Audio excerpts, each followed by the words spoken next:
Hello there, my friends. Time for another book review with your buddy, John Henry Sheridan. And up today is Autobiography of a Yogi by Paramahansa Yogananda. All right, so for anyone on the spiritual seeking journey, this one is highly recommended. You may have heard of it already. You may have read it already. Or you may have kind of heard the story in bits and pieces on podcasts, as his story is quite popular these days. Next Level Soul podcast. The main interviewer there, sorry, I've slipped his name. I listen to him all the time. He mentions Yogananda a lot, and so you may have heard it from there or other sources. Okay, so let's dive into it. Autobiography of a Yogi is a book. I didn't get the published date exactly, 52 or so, in the 50s, I believe it was published, and it talks about not only the life of, copyright 1946. So I guess it came out late 40s, and then there were additions after that. It talks about, Yogananda writes about his life, but in a very unique way, unlike any other autobiography I've ever read, probably that exists. You know, it's based on his mission as a bringer of yogic philosophies to the West from the East. That's what his ultimate mission becomes, essentially. But he tells you his life, and what's so different about it is that he focuses on the great living saints of India and in some other parts of the world as well that he meets on his journey. So you hear a lot about other great holy men and women of planet Earth that were around during his lifetime. So he passed away in 52, born in late 1800s. So in that era, plus it goes back into like the early 1800s, because he talks about his guru and his guru's guru, and then the guru before that, which kind of is the one who started this whole line of philosophy, I guess you could say. Very interestingly, I was going to I was gonna make this video in my backyard, buy some flowers, but I heard some happy noise from the neighbor's house, and I'm like, I don't want to capture their voice, it's not fair.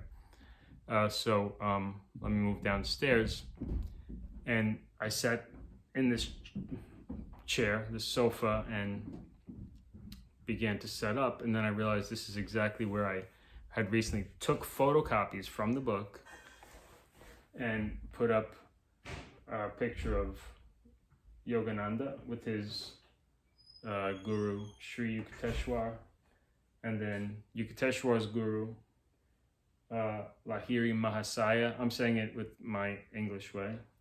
And then Lahiri Mahasaya's guru is Babaji. That's not Babaji. This is Lord Shiva, who is, like the really ancient, like Shiva, Krishna, beginning of this lineage. Anyway, that picture is in the book. So yes, I've been a yoga practitioner since about 2004. Been practicing Buddhism since about 2009. And that also is based on lineage of mentor and disciple. This philosophy is based on lineage of mentor. They probably say master and disciple here. So I totally get that, how that works and why it works, and it's fascinating stuff. So Yogananda's life. Okay, let me just paint a picture of how easy it was to read. Some autobiographies are easy peasy to read. Just slide right through them. Like the one I read about Jim Morrison, written by John Densmore. I just finished that. That was very easy to read. I'm reading one now, a rock star bio, super easy. Then there's the super easy ones. And there's the difficult ones, but they're worth it. And in those categories, I would put the Gandhi autobiography. It was worth it, but it was not easy. It wasn't terribly hard, but it was not easy.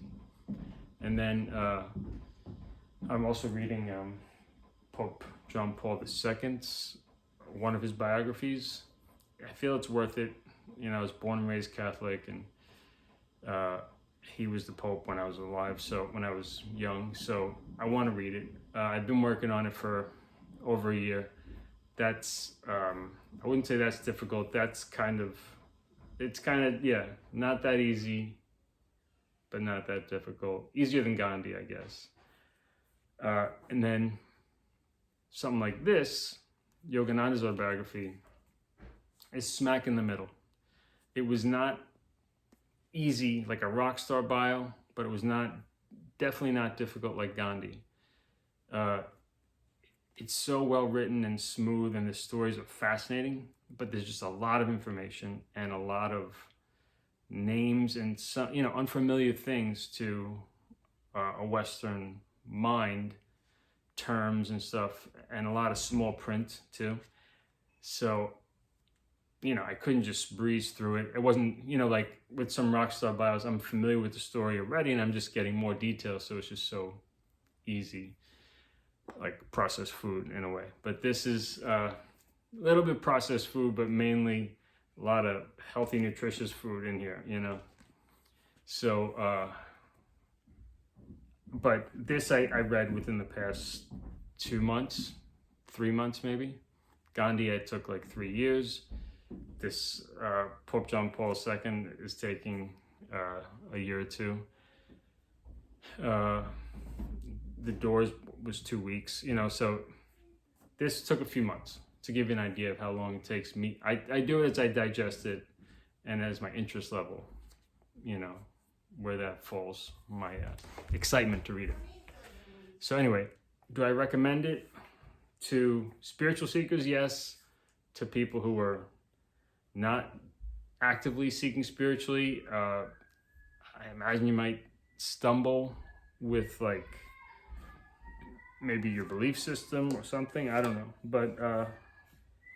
but it is scientific as well as spiritual. So that's one of the magic points about it.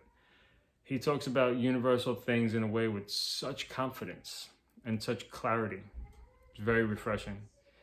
It's almost not political at all. So Gandhi's was quite political in the sense that he talked about the powers that be, and here and there, and who was involved in which local governments and stuff. And, it was important, I guess, when he wrote it for the people he was writing for. But as we read it now, it's so I bring that up as a contrast, that there's very little of that. You don't have to wrestle with understanding politics at all, really. There's just human relationships, and then he paints like mini bios of these incredible people, like his guru.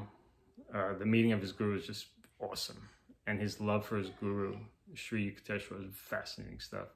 And then hearing about Lahiri Mahashaya, however you say it, who was a householder, like a person, he had a family, had a job, but he was this enlightened being who, towards the end of his life, or the latter half, started accumulating many followers. Fascinating spirit. So I used to put heavy metal rock star posters all over my basement wall when I was a kid. Over here we have like the globe, the Earth map, and then comic book papers. I like it because it's colorful, it's fun, it reminds me of my childhood. My Kai, my son, likes it too.